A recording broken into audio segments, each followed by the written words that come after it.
নমস্কার। ব্যবসা বাণিজ্য বা চাকরিতে উন্নতি অথবা মনোবাসনা পূরণ বা কার্যসিদ্ধির একটি উপায় নিয়ে আজ আলোচনা করব। মিষ্টি মাখানো চাল 1 সপ্তাহ ধরে সেদ্ধ করে কাককে খেতে দিন বা পাখিদের উদ্দেশ্যে খেতে দিন। খাবার জন্য যখন অনেক পাখি একত্রিত হবে, তারা নিজেদের মধ্যে মারামারি বা ঝগড়া করবে বা হুটোপাটি করবে, ফলে ওদের ডানার ঝাপটায় কিছু পাখা এবং রোয়া মাটিতে পড়বে। এগুলোকে সব জড়ো করবেন বেশ কয়েকদিন খাওয়ানোর পরে।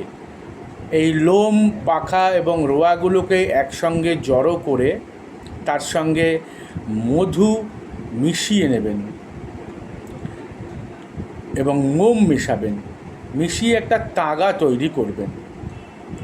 তাগাটা আপনার পছন্দের দেবদেবীর সামনে ধূপদীপ জেলে স্নানান্তে শুদ্ধ বস্ত্রে শুদ্ধ আসনে কিছুটা ভোগ নিবেদন করে বসবেন। তন্ত্রের কোনো মন্ত্র, যেহেতু গুপ্ত মন্ত্র, তাই আমি ওপেনলি এটা কখনোই বলে থাকি না, তাই মন্ত্রটা বলছি না।